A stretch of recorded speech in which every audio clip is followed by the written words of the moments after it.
Hi there, thank you very much for coming. My name's Letizia Treves and I'm the curator of Beyond Caravaggio, the exhibition downstairs, which I hope many of you have seen. And if you have, you'll have seen that Matt very kindly contributed to the film, the short film accompanying the exhibition, and talks very eloquently about Caravaggio's paintings in the Contemplative chapel, but also a little about Caravaggio as an influence and as an inspiration for his own work, and that's very much what we're going to talk about tonight. So I'm delighted to welcome Mat Collishaw, and thank you very much for coming. The idea is to have quite an informal conversation, looking at both Caravaggio and Caravaggesque paintings, but also talking about Matt's experiences and how he first came across Caravaggio's work, and then we'll try and leave you some time for questions at the end, because I'm sure many of you have questions for Matt as well. So perhaps we'll just start with, when did you first come across Caravaggio, presumably in books rather than in the flesh? I don't know whether you want to start with that. Yeah. Hi, everybody. Like a lot of people, I got most of my art education from books because there's only so much you can see in this country, so unless you're travelling. National Gallery, of course, a lot of stuff in here. I was from Nottingham. We had like a little museum there with a few, maybe Richard Boningtons in there. Not a lot of other stuff, so everything that I was looking at was through art books, generally pictures about this kind of size, and I loved looking at those reproductions, but you could only get so much out of them. But a painter like Caravaggio particularly stood out because the paintings that he made kind of appealed directly to you. They're very immediate, and you didn't really need any art education to understand or interpret them. So for somebody who was, I don't know, at the time I was kind of like a late teenager, and I was trying to make work of myself. I didn't really know that much about contemporary art, and I was just doing things like a lot of life drawing, often of myself in the mirror or with other models in the drawing class. And I just kind of gravitated towards using his style because it was like, I would say it was an easy, but it's quite a it's quite a nice way of making a very dramatic image. You've got to have this chiaroscuro, very dark darks, and very bright brights, and then the contrast of those two things. Even if it's only a drawing of like somebody's shoulder and then their rib cage and then black behind them, you can have this very powerful image of kind of nothing really, just the forms that are emerging out of the darkness. So I became like kind of a bit of a disciple of his and like looking at a lot of his stuff because I found that I could use his technique and make something of it for the pictures that I was making. And of course you then came to the National Gallery at some point when you were still a student and saw the pictures in the flesh for the first time. And do you remember that moment, or do you remember which of the three Caravaggios here, which ones particularly spoke to you? I know the Supper at Emmaus is a picture you now go back to repeatedly, and it's something that... I don't particularly. I mean, I like to think I did, but I think it's probably a false memory that I've just remembered something that I didn't actually experience.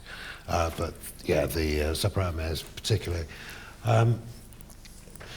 It's just something to do with presenting, like in this instance, a religious scene, but using very real people with kind of broken noses and wrinkles and hands that have calluses on them, and you get the idea that these people, they do manual labor, or they've been in a fight and they've lived a real life, yet here they are taken out of that very humdrum existence and being projected into this biblical story, which is about kind of the infinite. It's about something that's very different from this dirty, grubby world that we live in, and it's the contrast between those two things that I think I found very appealing in paintings like that when I saw them first in the National Gallery.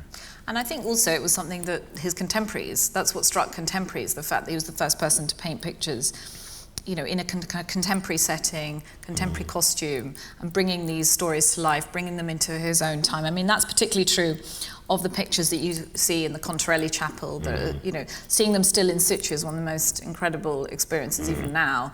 And I think when people saw that, it struck them very much this kind of the kind of sacred and the profane, what they could see in everyday life, but it brought into a kind of religious context. You obviously, I mean, you speak very well in the film about these, but do you remember going to see these paintings in situ and sort of how different that experience was? Yeah, I think like when I went to Rome, I think I was like 22, and it was only the second time I'd been abroad. I don't think people used to travel as much as they do now back then. Yeah. So it's quite a thing. And I went to Rome, and for a start, the whole city is just like this crazy Baroque wedding cake of art. It's just everywhere, very different to what we have in London, where it's in much fewer places. And to be able to walk into that church in Piazza del Popolo and suddenly see these huge Caravaggios that are there on the wall, it's really quite astonishing that we don't have the equivalent in London. And to see something that was so important as art historical things, right there, but in the church, so there's all this other crazy stuff going on. So there's a kind of a reverence to these images because they're in a church, but it's not the kind of reverence that I was used to, which is one of going into an art gallery and appreciating them as art. In the church, we're surrounded with a lot of people that probably weren't that interested in Caravaggio anyway. They'd gone to light a few candles, say a few prayers and stuff, so you got a lot of noise going on, which wasn't really the atmosphere that I was used to seeing those paintings in. But it was the context that he'd created them for originally. And I think there was like a little bit of a scandal at the time with a few of the things, like dirty feet and things that were just a little bit too real for subjects from the Bible. Well, these, in fact, the painting on the right, the Conversion of St. Paul, the first versions of these pictures were actually rejected. We know that from the biographers. The first Crucifixion of St. Peter's lost, but the Conversion of St. Paul exists. And it's a very cramped composition, but even this one, which was the second, if you like, accepted version, was criticised by the biographers as saying, it shows a kind of horses behind, and, that's what it's really about, and it's blocking God's light, But it was very much the immediacy of these pictures. And I think actually, going back to the slide of seeing them in situ, he really understood, Caravaggio really thought about the angle at which you'd see these pictures. And that thing about the horses, when you see it at this angle that I'm showing now, when you walk into the chapel, it works. It's not quite as in your face as it seems. And the other thing is, of course, the light source. He's using the original light source in the chapel. And again, decontextualizing these pictures, taking them out and putting them into a gallery, you sort of lose. A really key thing with Caravaggio was, of course, the light. Now, you were struck by these pictures, and you, in fact, produced a lithophane of the Conversion of St. Paul. So maybe we could talk about that a little bit, and how you made that, and the idea behind it. The light, obviously, it's like he uses a very specific kind of light, and it captures things as they appear in a moment. And that kind of light that he conjures this image from is something that I think our mind interprets it differently to it would a situation that has a very different, more overall kind of light in. If you have that kind of light and you have like a model standing in it, if your model moves 2 inches forward or 2 inches backwards, the whole scene is going to change and you're going to see something very different. It's like very critical the way that light is describing the face and the body that it lights up. If you have like a more overall light, which kind of a lot of painters before him used to use, kind of wouldn't really matter if a guy goes forward a couple of feet or backwards a couple of feet, the overall light is going to pretty much stay the same. So there's that thing in Caravaggio, that this little slice of light which he throws over his scene, it's illuminating an absolutely critical moment. It couldn't have been a moment before or a moment afterwards. And you just kind of get that impression that you have this privileged access to this little moment in time when something's happening, which I think encourages this feeling of intimacy that you get with them, that you're actually engaging with something and it's an exciting moment. It's compounded by the drama that he's picking. He's normally picking a moment that's absolutely critical in a little story, and it's that moment that he kind of freeze frames on the little kind of film clip that's being played out. And all of those things come together to create these very exciting moments. I made this work here, so it's the Lithophane, which is basically, if you don't know what they are, they originated as being little designs at the bottom of teacups, I think they were, in China. You'd make like a little porcelain cup, and when you drink the tea, there would be different levels of porcelain at the bottom of the cup. And the thinner the porcelain was, more light would come through, the thicker the less, and on that principle you could make an image. And then they got quite fashionable in the 19th century. People would put them in the windows, put them on little lamps. They started making them out of wax and various other materials. Anyways, it's just a very primitive way of conjuring an image, but there's no image there at all. It's all about the translucency of a material.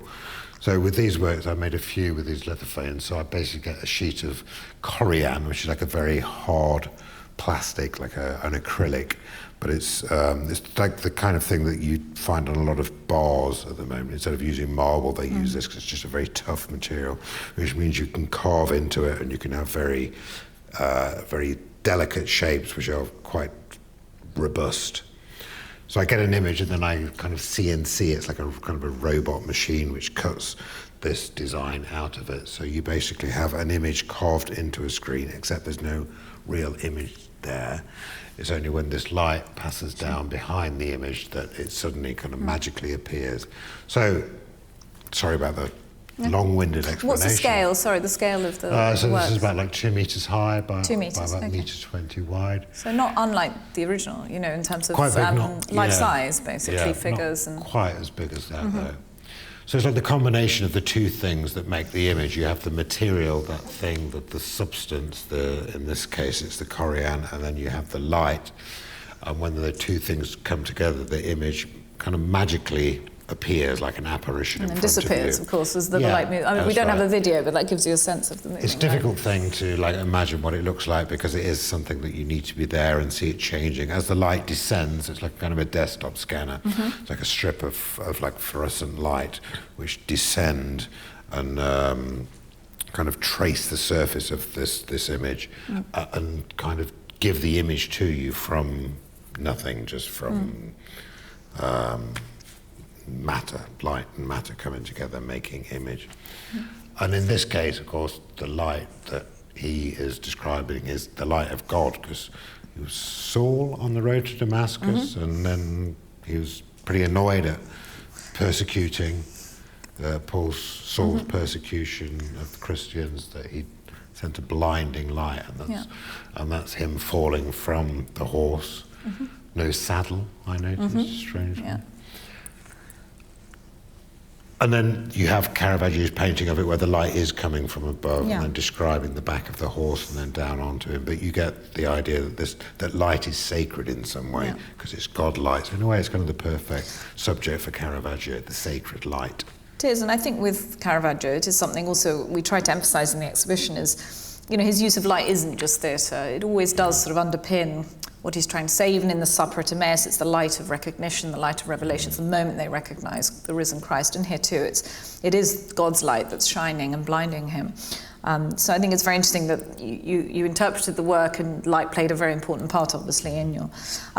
light is something you've obviously looked at before in your work, and I just wanted to go on not just about Caravaggio, but some of the Caravaggesque artists. I mean, of course, an artist who uses light, whose sort of unparalleled refinement is, of course, Georges de la Tour. I'm showing two pictures here, which are not in the exhibition, but where light sources are sort of hidden. It's often a single candle flame. These are particularly his later works. There's a whole group of works by Georges de la Tour where candlelight, you know, it's sort of a combination of being very highly theatrical and artificial, really.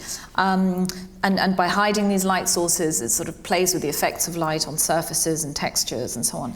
But they're deeply contemplative things. And you're obviously looking at these when you produce. My clicker's not very... there. I wonder whether you could talk to us a bit about your photographs, A Single Night. So like a lot of artists, I steal various techniques and ideas from other artists from the history of art, and generally I'm like looking, I've got a subject matter and I think, okay, so how am I going to execute this? What particular medium would work better, and what kind of style would work to emphasize what it is that I want to say about this particular subject? And in this situation, I had a studio in the East End of London. There's like a lot of very young single mothers in that area with little pushchairs, with their little babies, and you just got the feeling that they'd kind of maybe got into parenthood too early. And I was thinking about what happened to them when they were going home at night and they've got the little kid and all the mates are going out partying and posting them partying on Facebook and stuff like that, and they're stuck at home with their kid.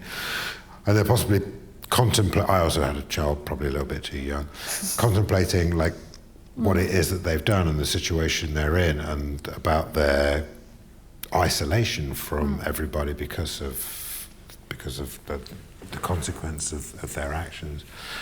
And so I wanted to make something that kind of captured that kind of sense of isolation and loneliness that they may be feeling, and the fact that they were kind of contemplating the situation that they were in. So I wanted to make pictures that were kind of intimate and quite tender and loving, but there to be a little pathos in there as well. So I was looking around, but I immediately, because I spend so much time going to museums and looking at books on art and stuff like that, it's like you have this whole arsenal up there of different things. Like, okay, well, Georges Latour and those beautiful little paintings, and everything in the picture is generally so humble. It's just like an old guy and a young kid and stuff. Yeah, and then there's no setting. You know, I mean, I think that's what's really interesting.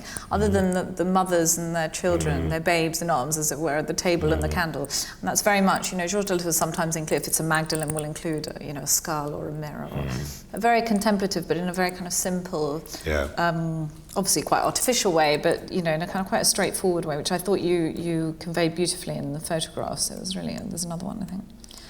And just very tender, intimate little moments that you experience when you're looking at those paintings. Exactly. Sorry, I'm trying to. There we go.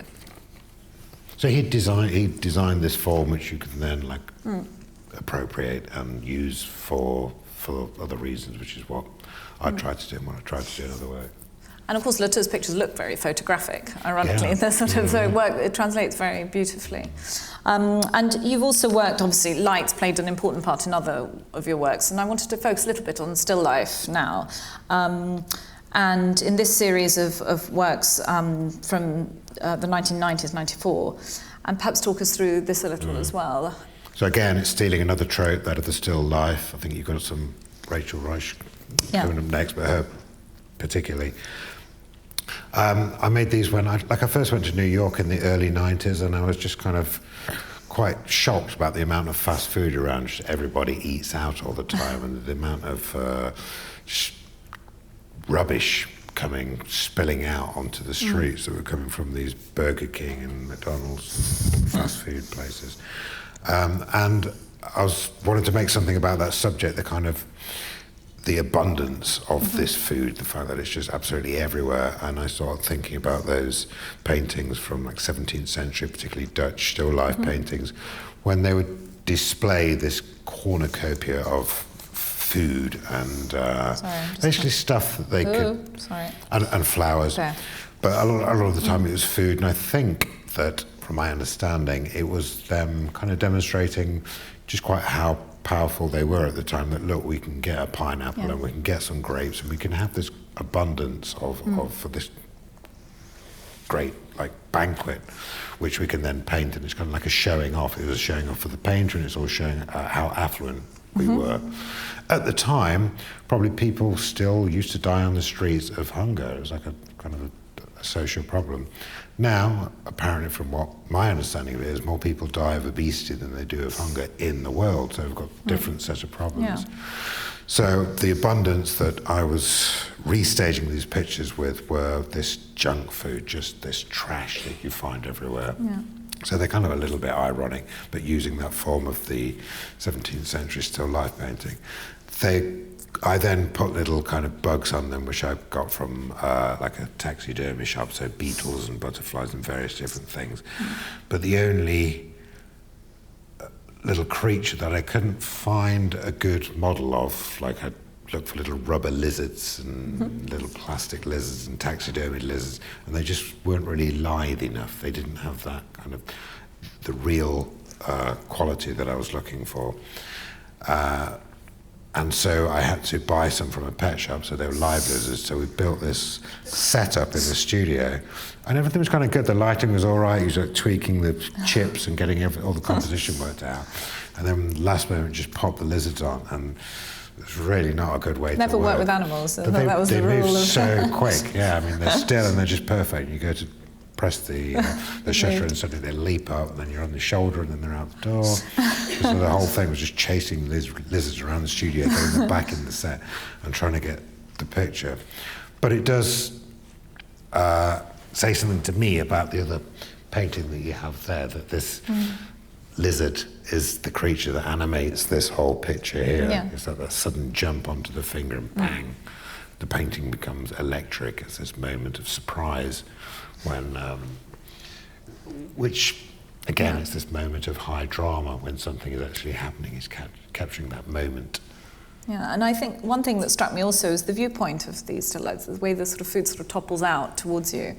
And that's the same, it's kind of so tactile, you feel like you can pick it up, and that's very much the case in front of the boy bitten by lizard. These cherries are sort of, begging to be eaten.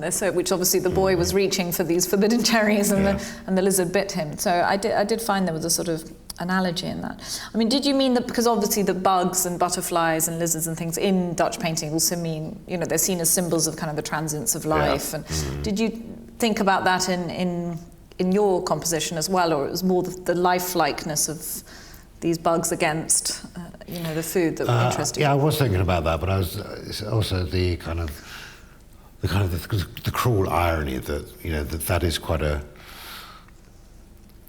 It's quite a kind of a highbrow idea, and then in my thing you've just got they're eating like donuts and stuff, so it kind of debases that quite lofty idea about the interpretation, the transience of life, etc. Talking about sort of lowly food, as it were.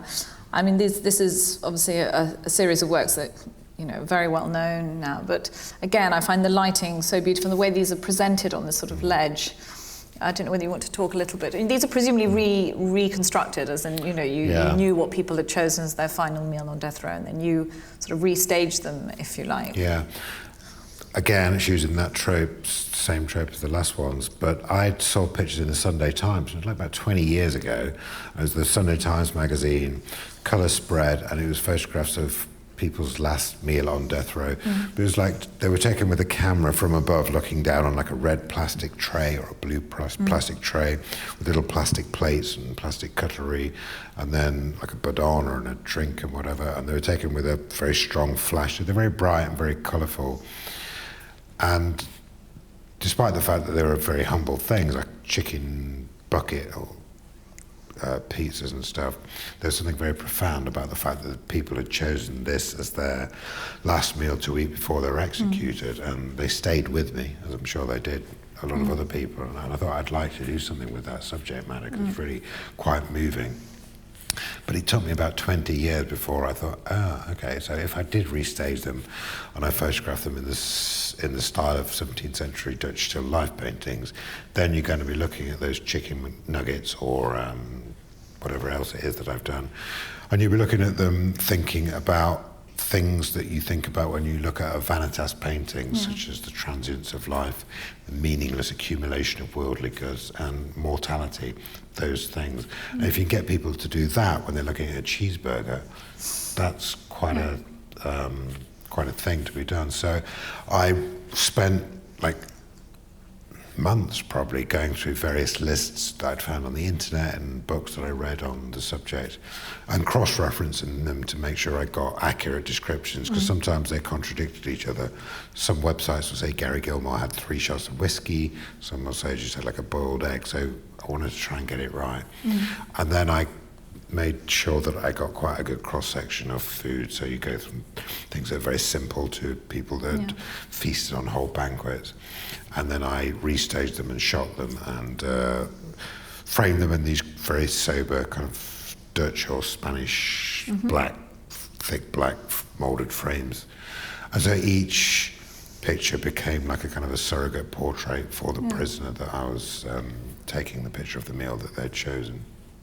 I mean, for me, what's very moving about them is the humble ones, actually, the kind of very modest food, the fact you choose a ham sandwich or but they take on, we talked about this earlier, they sort of take on, obviously, such significance because of, being the last meal. And, in some ways it made me think a bit of, something like the basket of fruit or the bread roll. It's the bread roll that Christ is blessing that suddenly, it's that pivotal moment in the story that they realise. And it, for me, it was very much the kind of humbleness of the food. And the way that you present them on the table ledge, the way this basket sort of teeters over the edge in the Caravaggio, again, this is a beautiful one where, that prawn is just, the shrimp is just teetering over the edge and into our space. And, again, it's sort of, you feel very emotionally involved in the picture. Like you say, they're a portrait of a person. In a way. Without that little kind of prawn over the edge, that line of the table kind of stops. It prevents access from going in. It's like a rope in front of a nightclub or something. So you go no further.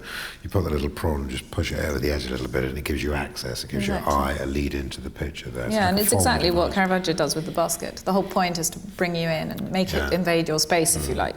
And it gives you a sense of sort of immediacy of what's in front of you, I think. So. And then there's that other thing of it, like with him, with the bread, as with everything he does, most of his subjects are very much of the world that we know and are familiar with, but then somehow they become sacred because of the subject matter that he's depicting. So there's kind of like the paradox between things that are very familiar to us and then things that are metaphysical issues.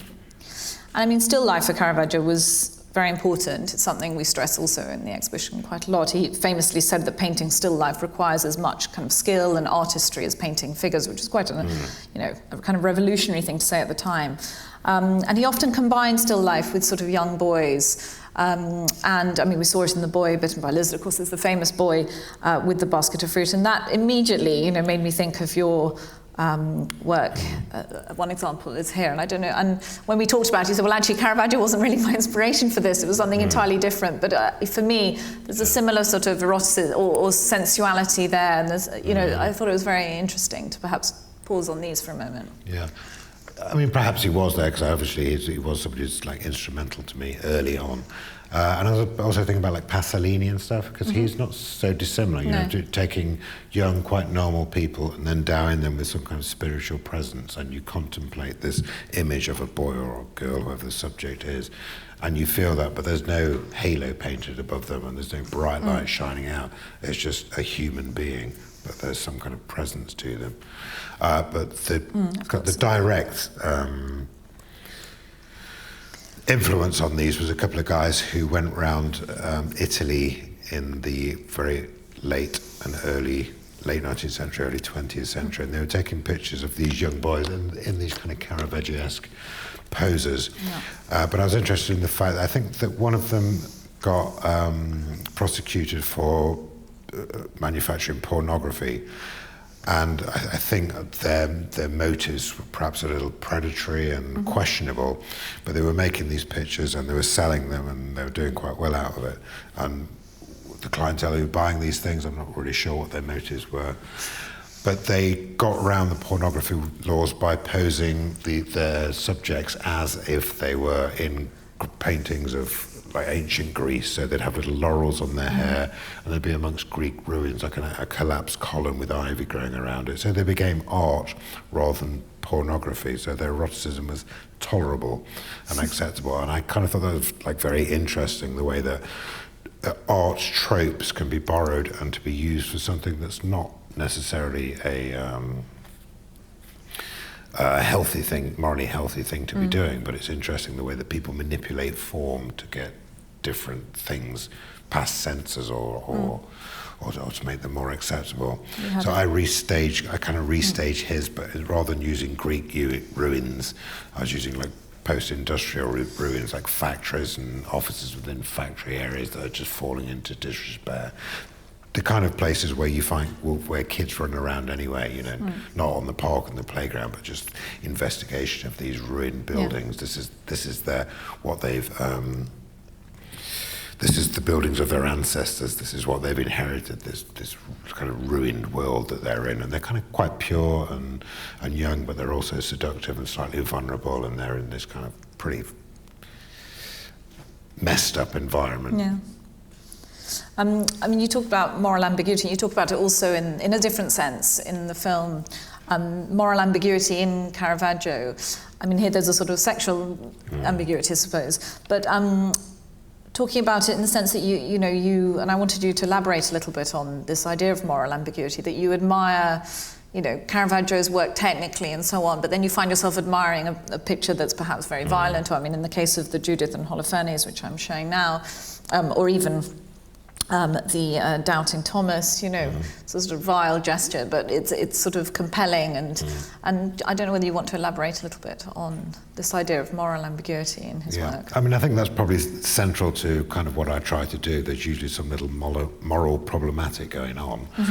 And I don't stick to one medium. I do like photographs and video and painting and optical illusions and all different kind of stuff. And I think it's because I don't really have a way of working.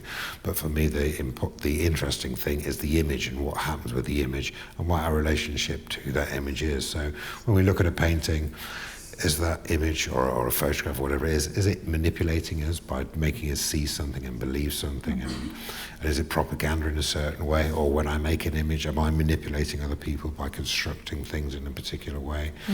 And when I look at an image, am I repulsed by this horrible thing that I'm looking at? Well, maybe I am, but then I'm also fascinated and captivated by it as well. So those different relationships we have to the image and trying to navigate our relationship to that image and that image's status are all the things that I find very compelling and that I try to utilize in the work that I'm making. Like this one here, it's like there's at least 2 in the exhibition of the Doubting Thomas. It really reminded me actually of the Spadorino. Right, yeah. Sort of, again, this sort of thing that you're drawn to it, you can't, but it's sort of revolting at the same time. And then there's the other thing in that image as well, which is something that I like, is that it's asking you, it's asking the audience, do you believe in me or do you not? I'm a painter and I'm creating an image out of some basically bits of coloured mud which I'm putting on a flat surface, and I'm asking you to believe in it and to invest faith in that and to think that that is a face and that is a body and an arm, and to convince you about something that's not actually there. Do you believe? So it's kind of the perfect subject for that, for image making. It's like showing this thing. Do you believe? And if you do believe, what are you believing in? What are you investing your faith in? Because maybe it's not real, and maybe the whole thing is conjured up to confuse and delude you. And in fact, we take on the role of Doubting Thomas when we look at this picture, but Christ said to Thomas, well, blessed are those who don't see and don't get to touch my wound and don't get to see me with their own eyes, and they still believe. So when you're looking at this, you're Thomas, but also you're also the blessed, because of course this isn't Christ before you, it's just a very good painting of Christ. I'm with Christ on that, for example, because I don't like people touching stuff in galleries. You know what I mean? Because there's a while where people suddenly have art that you can touch, you can roll around and stuff on the floor.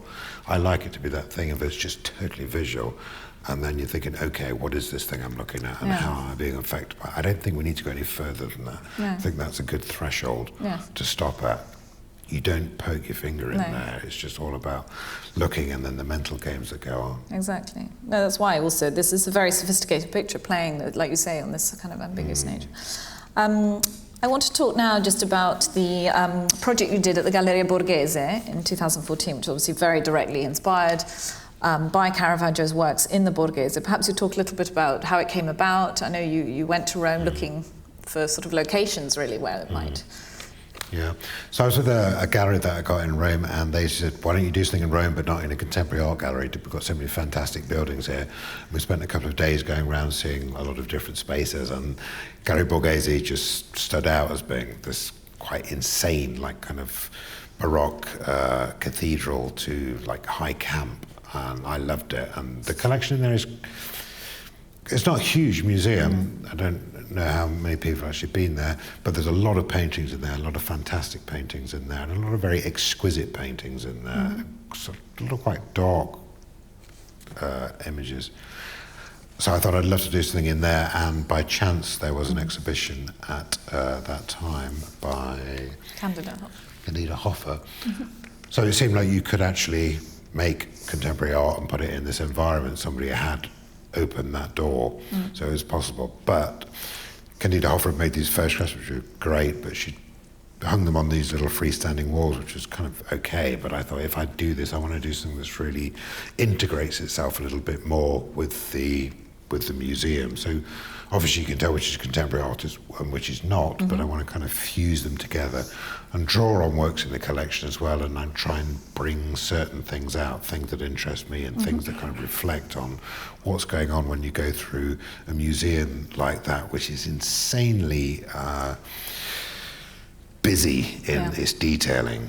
The architecture, the floors, I mean, you get a sense of that in here, which is the Caravaggio room. And you decided quite quickly, presumably, to focus on the Caravaggios, if that was I think I decided that I wanted to make because then I was left in there quite late when the rest of the public had gone home, which is great time to just wander around on your own and like kind of live with these images, these ghosts. And so I was quite affected by that, about like bringing these paintings to life in my head.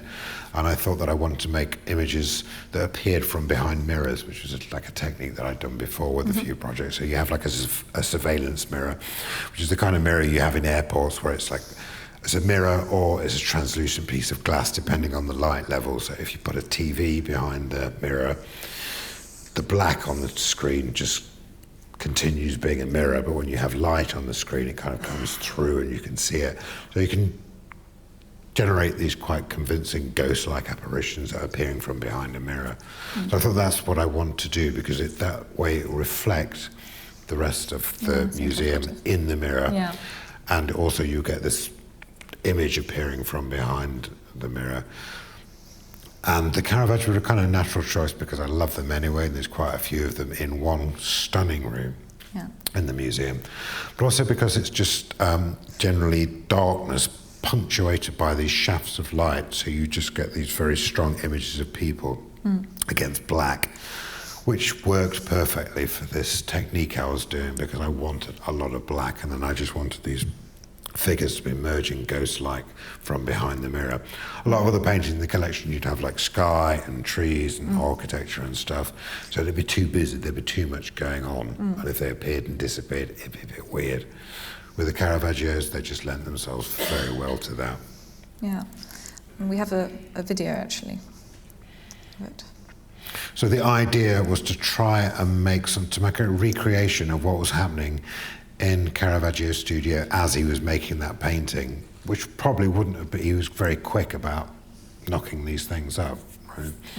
And so it was that moment when these real people that he gets in up off the street, gypsies, whoever they are, criminals, prostitutes, brings them into the studio, he sets them up, and then he transforms them into these timeless figures. They become part of the infinite, and they're suddenly transformed into something that we've been looking at for the last 500 years. But they're also like mythological figures. They're figures from the Bible. They represent something that's beyond time. And although these people are very much stuck in the moment they were living in, this is a transformation going on in that period. So I wanted the little twitching as they were trying to hold the pose, and fidgeting and breathing, and those little things, the last little moments before they became this frozen icon. And for me, knowing the paintings really well, I mean, for me, that's what makes it so vivid. You know, we know he used real models, and it must have been, you know, this boy slightly fidgeting, you know, while he's standing on his mother's foot or whatever. And I think that's what's so incredible. And of course, you see yourself and the room reflected at the same time. So you really feel like it's in the moment, in your presence. And they come and go as well, so they come and go. And you also chose the David and Goliath as one of the pictures to... Yeah, so this is quite big. It's like kind of the actual work itself, like from the top of the frame to the bottom, is about 3 meters, which is quite big. And you haven't talked about the frames. The frames are incredible. Yeah, they're sort of Murano. Yeah, I think it's kind of like before I'd even chosen, because I knew the mirrors I wanted to make wanted to be quite baroque, so, but kind of like necro-baroque, just think very dark, and like. In the book that I made, I used the reference of like the kind of plumage that the horses have in funerals in the East End, these kind of very black baroque.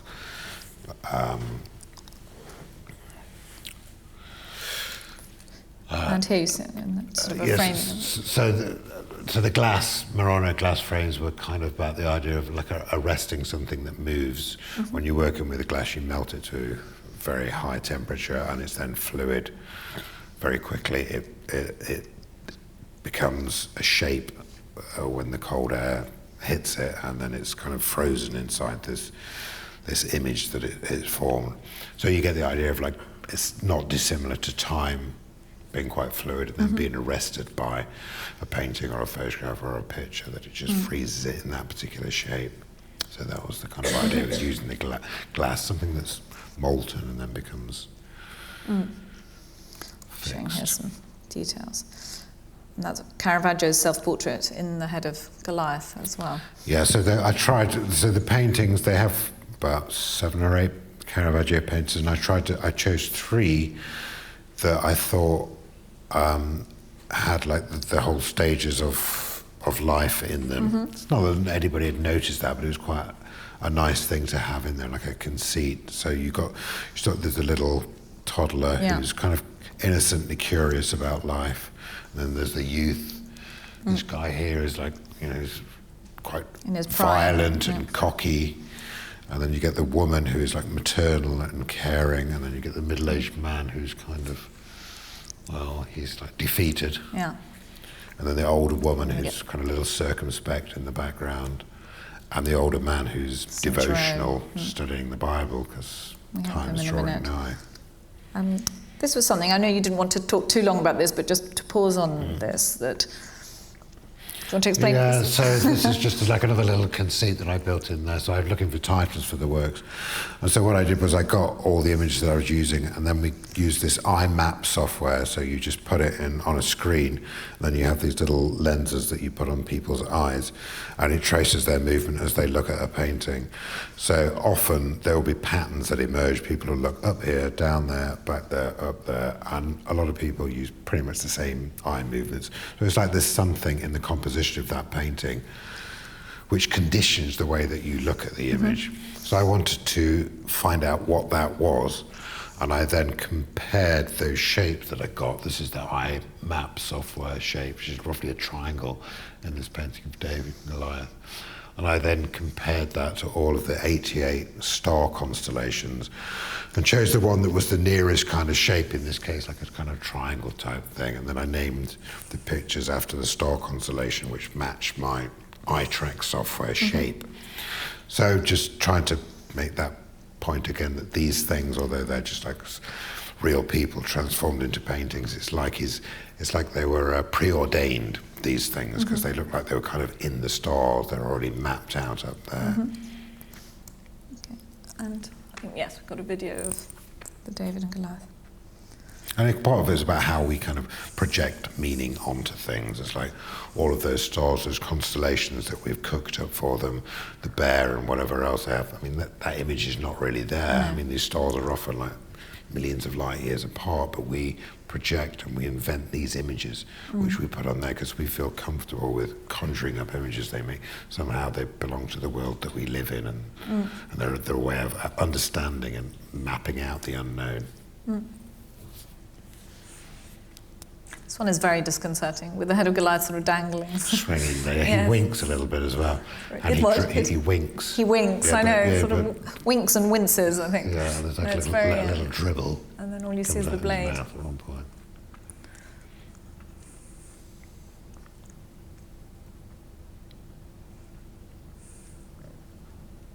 I mean, I could have restaged the whole thing with actors, but it's very important to me that I was just bringing these actual things alive. Yeah. As soon as you get another actor in, it's like, oh, well, that's Pete who works down in like Texaco or something like that. Suddenly you're bringing other ingredients in there, which I didn't want to kind of pollute that with. So this is the third one, which shows St. Jerome, so the old man. And in a way, if you're looking at the kind of stages in life and the 3 ages of man, as it were. A halo, which was quite untypical for Caravaggio, to pop something like that in there. Very, very seldom does he do that. And I had that in my animation that I created originally, but he had to go. It had to go. It just looked too kind of like Disney or something. It was just it looked a bit cheesy. So I think you make the connection between the skull and his head much more clearly without, funnily enough. It is an odd choice that Caravaggio chose to include a halo. But I love his sort of hesitant shaking hand as he's trying to write. Yeah.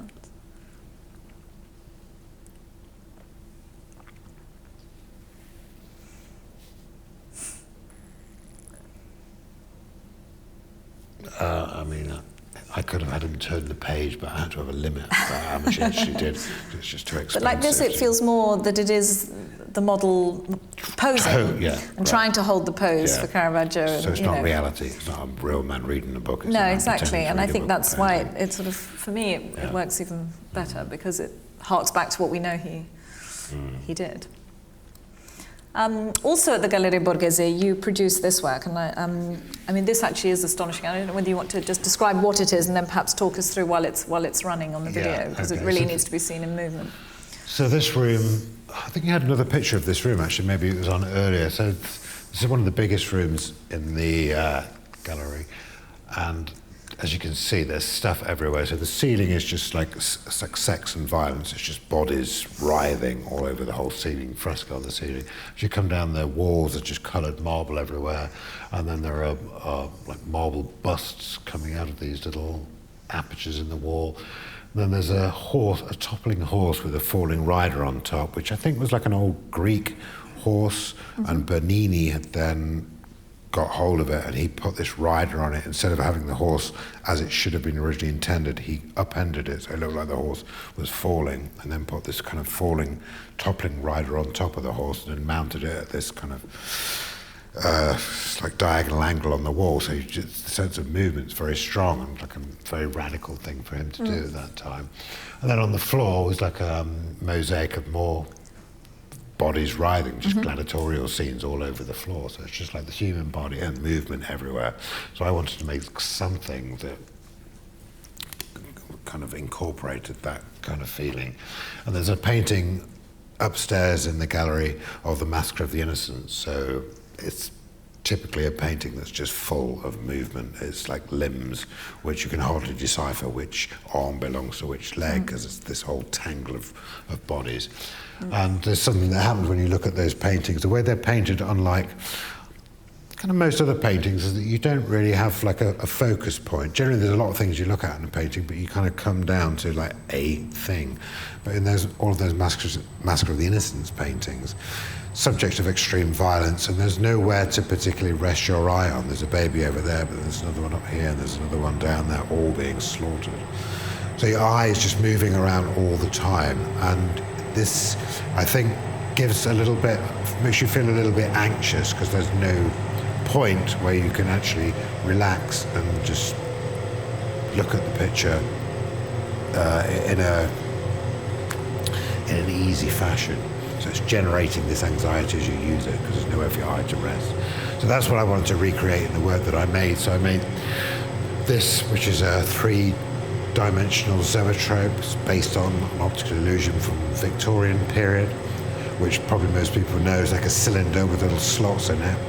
You rotate the cylinder and you see like a little animated figure jumping up and down or throwing a ball. So it's the same principle, but it happens in 3 dimensions. So I've created all of these little figures. They're 3-dimensional figures about this big.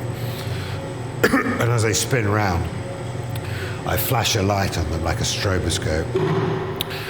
And every time the work rotates in front of you, you see one frame of an animation, but you're seeing it very quickly. So you're seeing 18 different frames within a second, which leads you to believe that you're seeing this animated image, because you're seeing like a guy like this, like this, like this, like this. So it's a film, but it's in 3 dimensions, and they're really quite uncanny things to see. And although it's a scene of infanticide and barbarity, so far I've not really had any complaints, which is quite extraordinary, that you can depict something that is so debased and people not to be upset by it.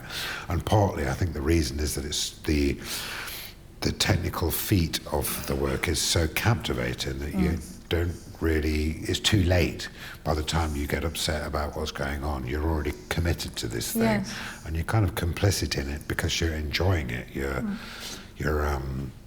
You're engaged and like compelled to look at this thing. And which takes us back to the moral ambiguity of sort of admiring something that you find also is.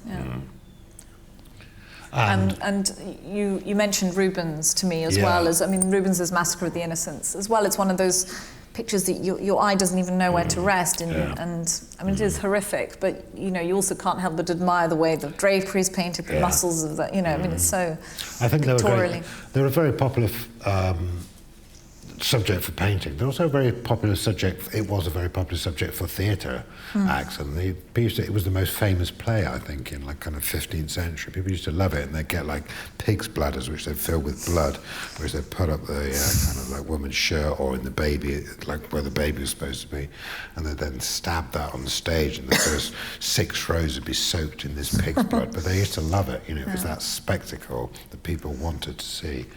But I think as a painting, it was something that was a way of demonstrating the artist's skill, their virtuosity of being able to depict these writhing bodies in action. Yeah. And then coming back to Caravaggio, just because it is also a picture where one doesn't really know, your eye doesn't know where to rest in a picture like this. I mean, it's so clever, the use of light, it makes you move from face to hands. To And it's because of that that strong highlight on the arm there, which doesn't depict something that we know, it's just light reflecting off a surface, so it's all quite disorienting, the whole thing, which gives you that sense of disorientation, which is what the painting's about, right? It's Christ being arrested, it's a moment of crisis and turmoil. And I think then his kind of calmness in that, the calm inside this sort of violent moment, is even more vivid because of this armour and this, as you say, this sheen. Yeah.